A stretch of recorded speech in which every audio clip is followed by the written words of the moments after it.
Subscribe कीजिए fact take channel को और बेल रिंग को दबाइए ताकि मेरे हर वीडियो का नोटिफिकेशन आप तक पहुंचे सबसे पहले। विज्ञान की इस दुनिया में हर दिन कोई ना कोई इन्वेंशन होती रहती है। जैसे किसी दिन हमें किसी नए एलिमेंट के बारे में पता चलता है और किसी दिन किसी नए ग्रह के बारे में पता चलता है जिस पर हम रह सकते हैं धरती के ख़त्म होने के बाद। टेक्नोलॉजी इतनी एडवांस हो गई कि हमें लगता है कि हमने दुनिया के सारे मिस्ट्रीज़ को सॉल्व कर दिया है, पर असल में दुनिया में सारे मिस्ट्रीज़ भरे पड़े हैं जो आज तक किसी इंसान ने नहीं सुलझा पाया है। आज हम इस दुनिया के बारे में कुछ ऐसे ही मिस्ट्री के बारे में जानेंगे। So let's explore the greatest mysteries in the world. Number 5, the underground mystery. धरती के सतह के अंदर क्या है ये आज तक कोई नहीं जानता। हम लोगों को सरफेस और थोड़ी सी गहराई में क्या है इसके बारे में बताया गया है, पर कुछ लोग बोलते हैं धरती के अंदर पेट्रोल कोयला पाया जाता है, पर आप लोग को जान लेना चाहिए ये सिर्फ थोड़ी सी गहराई में ही पाया जाता है, पर इसके अंदर क्या है ये हमें आज तक नहीं बताया गया है। साइंटिस्ट ने सोचा कि इसके अंदर क्या हो सकता है, इसीलिए साइंटिस्ट ने एक बड़ा सा गड्ढा खोदा जो करीब 12 किलोमीटर का था। पर आपको जानकर हैरानी होगी कि ये सिर्फ 12 किलोमीटर का गड्ढा दुनिया का सबसे गहरा गड्ढा है। आपने सही सुना, आज तक इंसान ने 12 किलोमीटर से गहरा गड्ढा नहीं खोदा है। गड्ढे का नाम है कोला सुपर डीप बोरहोल। ये रशिया में मौजूद है और आपको जानकर हैरानी होगी कि ये गड्ढे को बनाने में करीब 26 साल लग गए। आप सबके मन में एक क्वेश्चन आ रहा होगा कि ये गड्ढा और आगे क्यों नहीं खोदा गया, आखिर 12 किलोमीटर तक ही क्यों खोदा। तो इस प्रोजेक्ट को इसलिए बंद कर दिया कि ये जब गड्ढा खोद रहे थे तो जैसे ही ये गड्ढा 12 किलोमीटर तक पहुंचा, गड्ढे में टेम्परेचर काफ़ी बढ़ गई थी। जैसा कि हम जानते हैं कि जितना धरती के अंदर आप जाओगे धरती का तापमान बढ़ता है, क्योंकि आप धरती के कोर के सामने जा रहे हो। 12 किलोमीटर की रेंज में टेम्परेचर इतनी बढ़ गई थी कि इस गड्ढे को आगे खोदना इम्पॉसिबल था। अगर इसके आगे वो खोदते तो खोदने वाले इंस्ट्रूमेंट जो गड्ढा खोद रहा था वो पिघल जाता।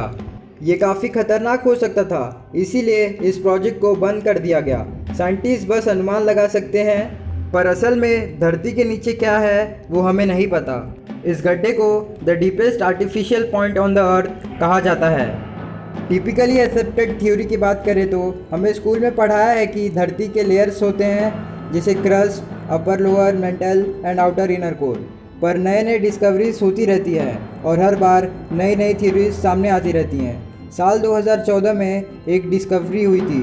उसके हिसाब से अगर धरती के और अंदर जाएं तो हमें एक पूरा का पूरा समुद्र मिल जाएगा जिसमें सतह के ऊपर मौजूद समुद्र से भी ज़्यादा पानी है। जी हाँ, आपने सही सुना।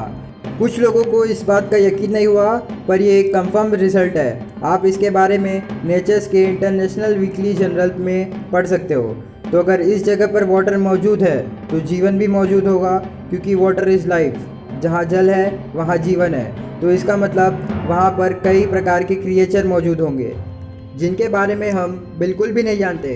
किसी को नहीं पता कि सतह के नीचे आखिर है क्या। Number 4, unexplored caves. ये एक फेमस फैक्ट है कि दुनिया के 95% समुद्र अनएक्सप्लोर्ड है। बिल्कुल समुद्र की तरह लाखों केव्स भी अनएक्सप्लोर्ड हैं, और जो गुफाएं पाई गई हैं वो किनके लिए बनाई गई थी वो किसी को नहीं पता।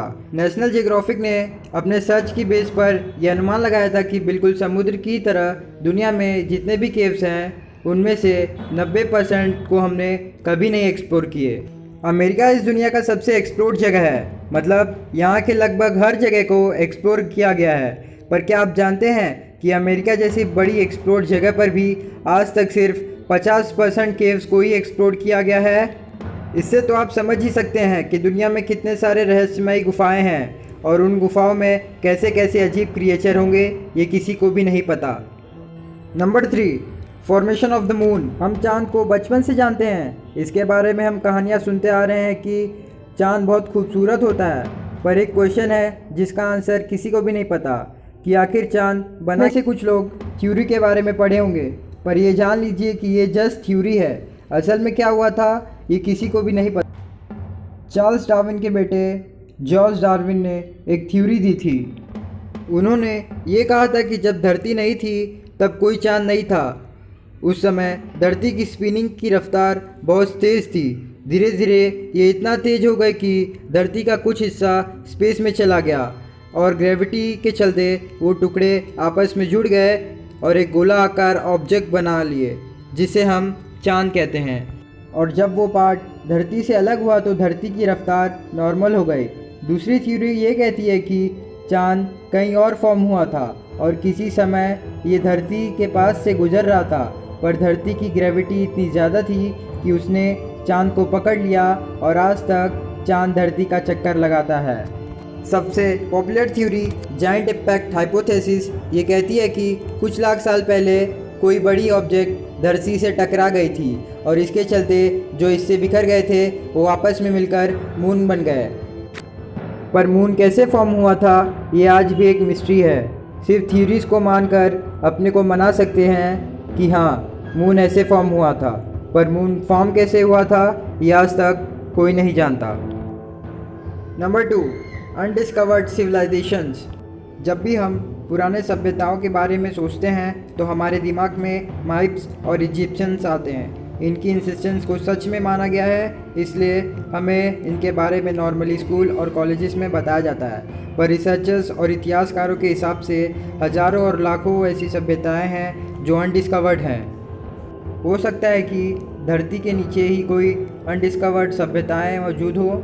हमारे इस रहस्यमयी दुनिया में कुछ भी असंभव नहीं है। Number 1, gravity. ये लगता होगा कि गुरुत्वाकर्षण कोई मिस्ट्री थोड़ी है, इसे हम अच्छे से जानते हैं। ग्रेविटी ये फोर्स है कि हम जब जंप करते हैं तो वो हमें खींचता है। पर क्या आप जानते हैं कि ग्रेविटी है क्या? मेरा मतलब है फंडामेंटल लेवल पर ये है क्या और ये आखिर काम कैसे करती है? इन क्वेश्चन को आप गहराई में देखोगे तो तभी आपको इसके बारे में पता चलेगा। इस दुनिया में कई रिसर्चर मानते हैं कि ग्रेविटी का कॉन्सेप्ट सिर्फ इंसान ने बनाया है, ये एग्जिस्ट नहीं करती। तो ग्रेविटी इतना कॉम्प्लेक्स और कंफ्यूजिंग क्यों है? इस दुनिया में 4 फंडामेंटल फोर्सेस होते हैं: electromagnetism, strong force, weak force और ग्रेविटी। ग्रेविटी इस पूरे ब्रह्मांड को होल्ड करती है। पर क्या आप जानते हैं कि ग्रेविटी इन 4 फोर्सेस में से सबसे वीकेस्ट फोर्स है? 4 में से जो वीकेस्ट फोर्स है उनसे अरब गुना ज़्यादा वीक है ये ग्रेविटी। इसी के चलते ग्रेविटी मिस्टीरियस फोर्स माना जाता है। तो दोस्तों आज की इस वीडियो में बस इतना ही। मिलते हैं आपसे अगले वीडियो में।